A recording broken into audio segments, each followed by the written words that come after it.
Hello friends, welcome to Chettinad அமனி channel. எல்லோரும் எப்படி இருக்கீங்க? எல்லோரும் சந்தோஷமாகவும் ஆரோக்கியமாக இருப்பீங்கன்னு நான் நம்புகிறேன். இன்றைக்கி நான் பார்க்க போகிற பதிவு மார்கழி 10ஆம் நாளோட பிளாக் தான் பார்க்க போகிறோம்.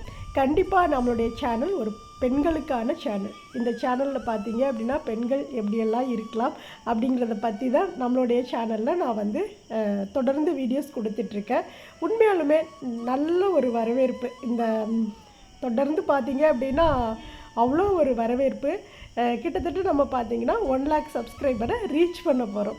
நான் ஒரு மிராக்கிளாக தான் இதெல்லாம் நடக்கும் அப்படின்னு நான் நினச்சேன். என்ன அப்படின்னா, இப்போ போன வாரம் தான் சொல்லியிருந்தேன் இன்னும் ஒரு 10,000 சப்ஸ்கிரைபர் வரணும். ஆனால் இந்த மாதத்துக்குள்ளே நான் அந்த 10,000 சப்ஸ்கிரைபர் நான் ரீச் பண்ணிடுவேன்னா, உண்மையாலுமே ரீச் பண்ணிட்டேன் அப்படின்னா அது ஒரு மிராக்கிள் தான். கடவுளுடைய அனுகிரகம் இருந்தால் தான் அது நடக்கும் அப்படின்னு சொல்லியிருந்தேன்.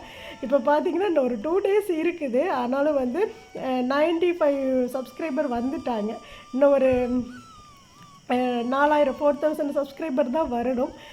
எல்லாருக்கும் ஷேர் பண்ணுங்கள் நம்ம சேனலில். ஏன்னா நிறைய பேருக்கு பார்த்தீங்க அப்படின்னா நம்மளுடைய சேனல் இருக்கிறதே தெரியல. ஆனால் பார்த்தவங்க எல்லாருமே ரொம்ப சூப்பராக இருக்குது, இத்தனை நாளும் இந்த சேனலை நாங்கள் மிஸ் பண்ணிட்டோம் அப்படின்னு சொல்லி தான் ஒவ்வொருத்தருடைய புதுசாக வரக்கூடிய உங்களுடைய கமெண்ட்ஸ் அது படிக்கிறப்போ எனக்கு அவ்வளோ சந்தோஷமாக இருக்கும். ஓகே, இப்போ நம்ம வீடியோக்குள்ளே போக ஆரம்பிக்கலாம். மார்கழி இப்போ 10ஆம் நாள் பார்த்தீங்கன்னா அதிகாலையில் எப்போதும் போல் எந்திரிச்சு வாசல் கூட்டி வாசல் தெளிச்சுட்டு அதுக்கப்புறம் கோலம் போட ஆரம்பிச்சிட்டேன். இந்த வாசல் கூட்டுறது வாசல் தெளிக்கிறது இதெல்லாம் இந்த வீடியோஸில் நான் காட்டலை. ஏன் அப்படின்னா ஃபோனில் பார்த்தீங்கன்னா ஸ்பேசஸ் ரொம்ப கம்மியாக இருக்குது. ஏன்னா நிறைய வீடியோஸ் இந்த பௌர்ணமிக்கு எடுத்த வீடியோலாம் இன்னும் அப்படியே இருக்குன்னா உங்களுக்கு நான் வீடியோ கொடுக்கவே இல்லை. பூஜா வீடியோஸ் எடுத்ததெல்லாம் இருக்குது. அதனால பார்த்தீங்க அப்படின்னா ஸ்டோரேஜ் ஃபுல்லாக ஆகிடுச்சு. ஏதாவது எடுத்தோம் அப்படின்னா டக்குன்னு ஸ்டோரேஜ் ஃபுல் சொல்லிவிட்டு வெளியில் வந்துடுதா. அதனாலேயே முக்கால்வாசி என்னால் கவர் பண்ண முடியல அன்னைக்கு உள்ள இது மட்டும். அதுக்கப்புறம் நான் வீடியோஸ் கொடுத்துட்டு அப்படின்னா அதை அப்படியே நான் டெலீட் பண்ணிடுவேன். இன்னும் பார்த்தீங்கன்னா இந்த பாண்டிச்சேரி டூர் போயிருந்தோம் இல்லையா, அங்கே எடுத்த வீடியோஸே நிறைய இருக்குது. அதெல்லாம் நான் வீடியோவாக உங்களுக்கு கொடுக்கல.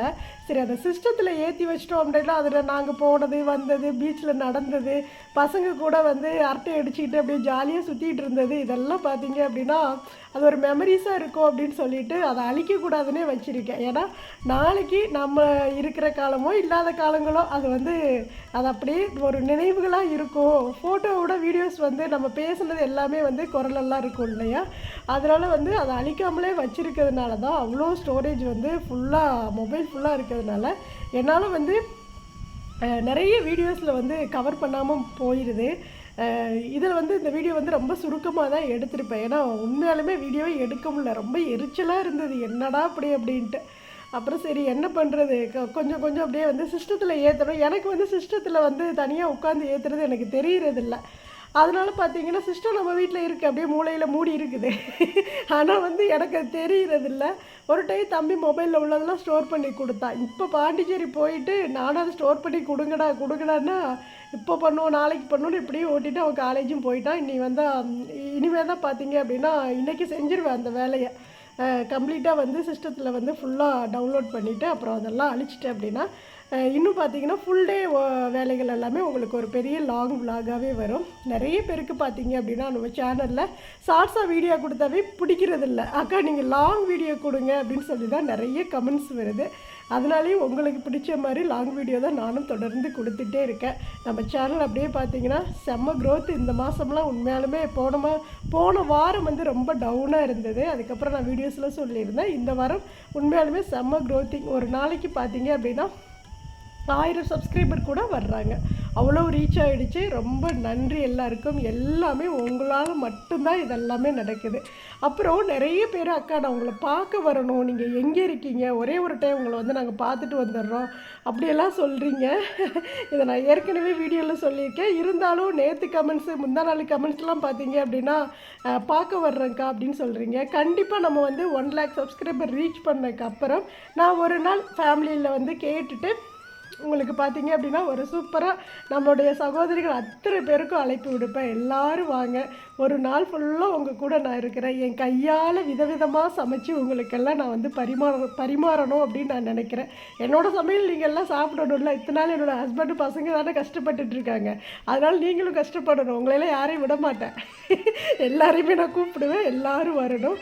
அதனால் கண்டிப்பாக எல்லோரும் ஒரு நாள் நம்மளுடைய அப்பார்ட்மெண்ட் வீட்டில் பெரிய ஒரு டின்னரை நான் வச்சிடுறேன். வாங்க, கண்டிப்பாக எல்லாருமே வந்து ஹாப்பியாக இருக்கலாம். அதனால் வந்து அது வரைக்கும் இந்த கமெண்ட்ஸை மட்டும் கொஞ்சம் நிறுத்துங்க. ஏன்னா அது புதுசாக வர்றவங்க கூட சொல்லலாம். நான் அதை வந்து சந்தோஷப்பட்டுக்கிறேன். உண்மையாலுமே ரொம்ப ரொம்ப சந்தோஷமாக இருக்குது. பரவாயில்ல, நம்மளை பார்க்கணுங்கிற ஏங்குறாங்களே அப்படிங்கிற ஒரு சந்தோஷம் வந்து மனசுக்குள்ளே அதீத சந்தோஷமாக இருக்குது. ரொம்ப ரொம்ப நன்றி. கண்டிப்பாக எல்லோரும் பார்ப்போம், எல்லோரும் பேசுவோம். நிறைய பேசணுக்கா அப்படிலாம் சொல்கிறீங்க. அதே போல் பார்த்தீங்க அப்படின்னா ஃபோன் நம்பர் கொடுங்கக்கா, உங்ககிட்ட நிறைய பேசணும் போல் இருக்குது அப்படின்னு சொல்கிறீங்க. ப்ளீஸ் தயவு செய்து புரிஞ்சுக்கோங்க.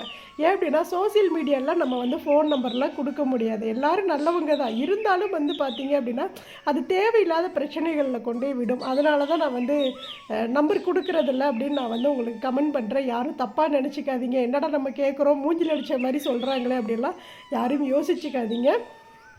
சோசியல் மீடியாங்கிறது எல்லாருமே நல்லவங்களாகவும் இருக்க மாட்டாங்க, எல்லாருமே கெட்டவங்களாகவும் இருக்க மாட்டாங்க. இருந்தாலும் நம்மளுடைய சேனல் பார்த்தீங்க அப்படின்னா எல்லாருமே பெண்கள் தான். எல்லாருமே என்னோடய சகோதரிகள் அத்தனை பேரும் இதில் இருக்கீங்க. நீங்கள் தொடர்ந்து கேட்குறது எனக்கு புரியுது. பர்சனல் நம்பர் கொடுங்கக்கான்னு கூட கேட்டீங்க, மெயில் ஐடி கொடுங்கன்னு கேட்டீங்க. உண்மையாலுமே பார்த்தீங்க அப்படின்னா கொஞ்சம் நான் அதெல்லாம் வந்து அவாய்ட் பண்ணுறேன். அப்படின்னா அது தேவையில்லாத பிரச்சனைகளுக்குள்ளே கொண்டு விட்டுருமோ அப்படின்னு ஒரு பயம் எனக்குள்ளே இருந்துகிட்டு இருக்குது. அதனால் வந்து சாரி, ப்ளீஸ் மன்னிச்சுக்கோங்க. யாருக்கும் என்னோடய ஃபோன் நம்பர் நான் கொடுக்க மாட்டேன். உங்களுடைய கமெண்ட்ஸ் எதாக இருந்தாலும், உங்களுடைய டவுட்டு எதாக இருந்தாலும் நீங்கள் வந்து பார்த்தீங்க அப்படின்னா கமெண்ட்ஸ்லேயே கேளுங்க. நான் வந்து உங்களுக்கு கண்டிப்பாக ரிப்ளை கொடுத்துட்டே இருப்பேன். நம்ம பார்க்குற அன்றைக்கின்னு நான் வந்து உங்களெல்லாம் கூப்பிட்டு ஒரு விருந்து வைப்பேன்னு சொன்னேன் இல்லையா, அன்றைக்கி நம்ம எல்லாருமே மீட் பண்ணுவோம், நிறைய பேசுவோம். உங்களுடைய டவுட்டெல்லாம் கேளுங்க. எனக்கு தெரிஞ்ச விஷயங்களை நான் சொல்கிறேன், உங்களுக்கு தெரிஞ்ச விஷயங்களை நீங்கள் சொல்லுங்கள். அப்படியே வந்து கெட்டுக்கதராக நம்ம எல்லோரும் சேர்ந்து இருப்போம். ஓகேவா? யாரும் தப்பாக நினச்சிக்காதீங்க. Please please please phone number கொடுக்கலையேன்னு யாரும் நினச்சிக்காதீங்க. நான் உண்மையாலுமே ஃபோன் நம்பர் யாருக்கும் கொடுக்க மாட்டேன், தப்பாக நினச்சிக்காதீங்க.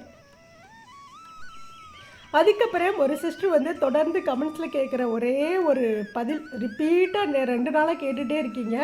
என்ன அப்படின்னா, நான் வந்து வீடு சின்ன வீடு தான், ஹாலில் தான் வந்து தீபம் அணையா தீபம் ஏற்றுறேன்.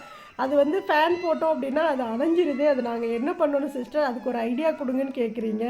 உண்மையிலுமே இதுக்கெல்லாம் வந்து ஐடியா கொடுக்கணுமோ, அதெல்லாம் சின்ன சின்னதாக நாம் யோசிக்கிறதா, நம்ம அடுத்து நம்ம என்ன பண்ணணும் அப்படின்னு யோசிக்கிறது தானே. இதை வந்து தொடர்ந்து கமெண்ட்ஸில் கேட்டுகிட்டே இருக்கீங்க. நானும் வந்து ரிப்ளை பண்ணாலும் வீடியோவில் சொல்லியிருக்கேன். 2 நாளைக்கு முன்னாடியே அதை பற்றி அவ்வளோ பேசியிருக்கேன் நான். ஆனால் வீடியோ பாருங்கன்னு சொன்னால் பார்க்க மாட்டேங்கிறீங்க. அதையே திரும்ப திரும்ப கமெண்ட்ஸாக கொடுத்துட்டே இருக்கீங்க. உடனே ரிப்ளை பண்ணுங்க அப்படிங்கிறீங்க. எனக்கு வந்து பார்த்தீங்க அப்படின்னா உண்மையாலும் நிறைய வேலைகள் இருக்குது. நான் எப்போ ஃப்ரீயாக இருக்கணும் அப்போ தான் வந்து நீங்கள் எப்படி ஃப்ரீயாக இருக்கையில் என்னோடய வீடியோஸ் பார்க்குறீங்களோ அதே மாதிரி நான் ஃப்ரீயாக இருக்கையில் தான் உங்களுடைய கமெண்ட்ஸை நான் படிச்சிருவேன். ஆனால் எல்லாரோடைய கமெண்ட்ஸுக்கும் நான் ரிப்ளை கொடுக்கணும் இல்லையா? உங்களை நான் ரொம்ப மதிக்கிறேன். அதனால் பார்த்தீங்க அப்படின்னா நான் கொடுக்குற வரைக்கும் கொஞ்சம் வெயிட் பண்ணுங்கள். நான் கண்டிப்பாக நீங்கள் கேட்கக்கூடிய அத்தனை டவுட்டுகளுக்கும் நான் பதில் சொல்லிகிட்டே தான் இருப்பேன். சரி, இருந்தாலும் பரவாயில்ல. நீங்கள் வந்து பார்த்தீங்க அப்படின்னா அது தொடர்ந்து ஒரே கமெண்ட்ஸை படிச்சுட்டு பார்த்துட்டே இருக்கிறது எனக்கு ரொம்ப கஷ்டமாக இருக்குது. நீங்கள் போடுறது பார்த்தீங்க அப்படின்னா ஒரு கமெண்ட்ஸ் தான், ஆனால் என்னோடய சேனலில் கிட்டத்தட்ட 300 கமெண்ட்ஸ் 400 கமெண்ட்ஸ் ஒரு வீடியோவுக்கு வருது அப்படின்னா நான் அத்தனை கமெண்ட்ஸுக்கும் நான் வந்து மதிப்பு கொடுத்து அவங்களுக்கு மரியாதை கொடுத்து நான் வந்து ரிப்ளை பண்ணணும். அதனால் பார்த்தீங்க அப்படின்னா நீங்கள் ஒரே கமெண்ட்ஸை 10 டைம் கேட்டாலும் என்னால் வந்து ரிப்ளை பண்ண முடியாது. நான் வெயிட் பண்ணுங்கள் அப்படின்னு சொன்னேன் அப்படின்னா விலாகில் உங்களுக்கு டீட்டெயில்ஸாக சொல்கிறேன் அப்படின்னா கொஞ்சம் வெயிட் பண்ணுங்கள் ப்ளீஸ். இப்போது நீங்கள் கேட்டக்காக நான் சொல்கிறேன் என்ன அப்படின்னா, இப்போ அணையா தீபம் நீங்கள் வைக்கிறீங்க அப்படின்னா அது அணைஞ்சு போகுதுன்னா நம்ம எத்தனையோ கடைகளில் பார்த்துருப்போம். ஒரு நகை கடைக்கு போயிருப்போம், ஒரு ஹோட்டலுக்கு போயிருப்போம், எத்தனையோ கடைகளுக்கு போயிருப்போம். எல்லா கடையிலையும் ஃபேன் இருக்கும், ஏசி இருக்கும், மக்கள் போவாங்க வருவாங்க. ஆனாலும் அங்கே வந்து தீபம் எரிஞ்சிகிட்டே இருக்கும். ஒரு சுவாமி படத்துக்கு முன்னாடி தீபம் ஏற்றி வச்சுருப்பாங்க. இப்படி அணையாமல் இருக்கணும் அப்படின்னா அதுக்கெல்லாம் நிறைய வந்து விளக்குக்கு தகுந்த மாதிரி இந்த ரவுண்டு கண்ணாடி வந்துருச்சு. அது நீங்கள் கிளாஸ் கண்ணாடி மாதிரி இருக்கும், மேலே ஓப்பனாக இருக்கும். அது நீங்கள் வாங்கிக்கோங்க. கடைகள்லாம் கண்டிப்பாக விளக்கு கடைகளில் எல்லா கடைகளிலும் இருக்கும், பாத்திர கடைகள்லேயும் இருக்கும். உங்களுடைய விளக்கு சைஸ் என்னங்கிறது எனக்கு தெரியல. நீங்கள் அந்த விளக்கையே நீங்கள் வந்து எடுத்துகிட்டு போங்க கடைக்கு. எடுத்துகிட்டு போயிட்டு அதோட அளவு என்னமோ அதுக்கு தகுந்த மாதிரி நீங்கள் அந்த கிளாஸ் வாங்கி வச்சிட்டிங்க அப்படின்னா கண்டிப்பாக வந்து காற்றுல அணையாது. நல்லா சேஃப்டியாக நீங்கள் வந்து தினமும் அணையா தீபம் ஏற்றிக்கலாம். அவ்வளோதான்.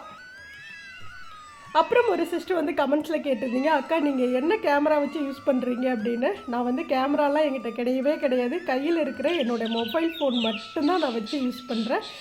பார்த்தீங்க அப்படின்னா ரெட்மி வச்சு வீடியோ உங்களுக்கு நான் எடுத்து கொடுத்துட்ருந்தேன். இப்போ நான் வந்து ஒன் ப்ளஸ் வாங்கிட்டேன். அதனால் அதில் நான் வந்து உங்களுக்கு வீடியோஸாக எடுத்து தான் உங்களுக்கு நான் அப்படியே வந்து காட்சிகளாக நான் வந்து கொடுக்குறேன்.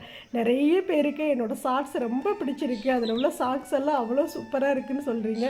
உண்மையாலுமே எனக்கு பிடிக்கிற சாங்ஸ் எல்லாமே நான் வந்து உங்களுக்கு ஷார்ட்ஸாக கொடுக்குறப்ப அது உங்களுக்கு பிடிக்கிறப்போ எனக்கு அவ்வளோ சந்தோஷமாக இருக்குது.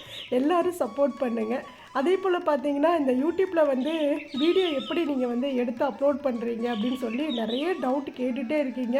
நானும் தொடர்ந்து நம்மளுடைய வ்ளாகில் நான் அதை பற்றி தான் பேசுகிறேன். ஆனால் வந்து உள்ளே யாருமே போய் உள்ளே பார்க்க மாட்டேங்கிறீங்களா அப்படிங்கிறது தெரியல. ஒரு கொஞ்சம் தூரம் பார்த்துட்டு அதுக்கப்புறம் நீங்கள் வெளியில் வந்துடுவீங்கன்னு நான் நினைக்கிறேன். ப்ளீஸ் தயவுசெய்து ஃபுல்லாக பாருங்கள். இப்போ வந்து மார்கழி 11 காலையிலே வந்து அழகாக மங்களகரமாக எப்போதும் போல் வாசல் தெளித்து கோலம் போட்டு தீபம் ஏற்றி பூஜையெல்லாம் தீபம் ஏற்றினாலாம் எடுக்க முடியல. ஃபோன் அப்படியே அவுட் ஆகி வெளியில் வந்துருச்சு. அதுக்கப்புறம் வந்து பார்த்திங்கன்னா சமையல் வந்து அன்றைக்கி வந்து பீக்கங்காய் பொரியல், தக்காளி ரசம் வச்சுருந்தேன். இந்த மலைக்கு வந்து நல்லாயிருக்கும் அப்படின்ட்டு. அவ்வளோதான் ஃப்ரெண்ட்ஸ். காலையிலேருந்து நான் செய்த வேலைகளை ஒரு விலாகாக நான் உங்களுக்கு கொடுத்துருக்கேன். அடுத்த பதிவில் நான் எப்படியெல்லாம் வீடியோ எடுக்கிறேன், நான் ஃபஸ்ட்டு யூடியூப் சேனல் தொடங்கினோடனே நான் எப்படியெல்லாம் ஆரம்பித்தேன் அப்படிங்கிறத ஒரு ஸ்டோரியாகவே உங்களுக்கு சொல்கிறேன். தேங்க்ஸ் ஃபார் வாட்சிங். நன்றி, வணக்கம். அனைவருக்கும் நல்லதே நடக்கும்.